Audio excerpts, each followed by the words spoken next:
And to try to prevent that civil disorder, British police have been unforgiving.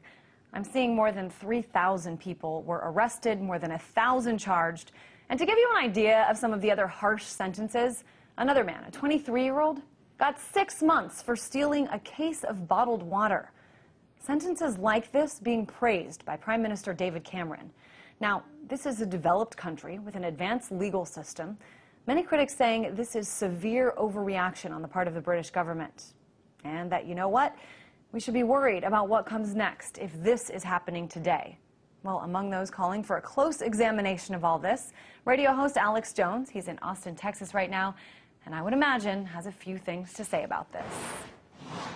Alex, I want to start off with this case of these two young men who started a Facebook page for a riot that never happened and who got 4 years behind bars. What do you make of this? Well, we've got the intel for you here on exactly what happened in day one. When it started on that Sunday, we broke down what would happen. It's been confirmed that the police were ordered to stand down. The government admits that when the looting was localized and very light.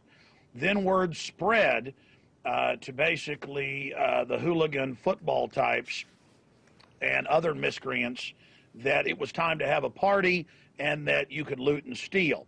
And then 4 days later, the parliament comes in and attacks the internet and says we need to start restricting the internet across the board. So yes, they're going after people that kind of got on the bandwagon instead of asking why did the police stand down at the very beginning. And that's being done so they can now come in and crack down on free speech across the board, because the British Ministry of Defense report in 2007 predicted that the oncoming austerity in the next 5 years, and now here we are 4 years later, would cause real political demonstrations and political rioting. So they allowed some hooligan-type activity to now bring in draconian rules and label all political demonstrations and activity as violent. And so that's why these hooligans targeted people's stores, family homes, set fires. So they're going after people who stole ice cream or bottled water or who, joked around on Facebook, instead of having real police investigations and finding the real violent criminals that set the fires and attacked the firefighters. So this is a type of false flag event that we're seeing, and we've caught the police here in the U.S. in Seattle 12 years ago in '99. Actually hiring thugs to attack, not prosecuting them, and then pulling back, and then the public saying do something. Then the police attack the peaceful protesters at the WTO. So this is a elaborate psychological warfare operation. I'm not just saying this after the fact.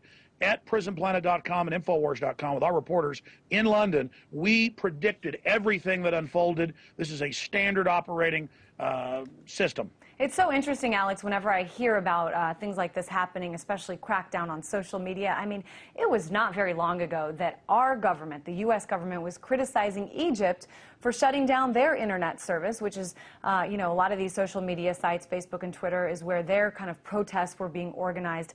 I know, too, that this is not just overseas. In this country, a lot of police departments have been reacting to what they're seeing by bringing in, I know NYPD is one. They're bringing in an entire social media unit. These officers will spend their days sort of scouting what's going on and looking for things like this to be happening. Exactly. One of my listeners actually broke that story because it happened to him a few months ago. He said, let's go protest the Federal Reserve, the real power structure that Ron Paul and others talk about. And when he got there were over 50 cops waiting because he called for a peaceful demonstration. Look at last week in San Francisco. They were going to have a peaceful demonstration. So in a third of the city, they just shut off all the cell phones because a peaceful demonstration was happening. The U.S. government, the British government, and others, and NATO criticized Hosni Mubarak for, after weeks of rioting and protest and burning and looting, they shut off the internet. And boy, that was the worst thing in the world. But now you even talk about a peaceful demonstration in the U.S., the cell phones are cut off for everybody. It's really, really interesting to see. I mean, to what extent can this argument by the British government just trying to watch out and maintain safety in the area, to what extent does that argument hold any water at all in terms of these really harsh crackdowns?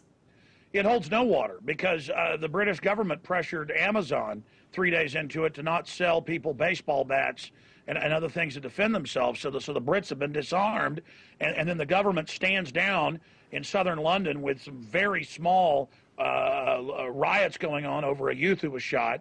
And I mean, it is insane to watch this happening. I mean, we saw it. When we saw the police stand down, we said a stand down was ordered. Then it came out that there was a stand down. So it holds no water. The West is getting the public ready to demonize real political demonstrations against austerity that we've seen in Greece, Ireland, and many, many other areas. They're getting us ready for the economic collapse to basically brand all protest or even violent demonstrations in response to violent police actions as hooliganism or some type of crime. And so when people target the general public with riots, the police stand down. If those demonstrators would have gone and tried to burn 10 Downing Street or the Parliament, they would have been shot, not with rubber bullets, but with live ammo. So this whole thing is very, very serious, and we see the internet kill switch more and more being rolled out. We see the Pentagon in control of it, and DARPA here in the United States, and they admit it's to track and trace and shut down political speech.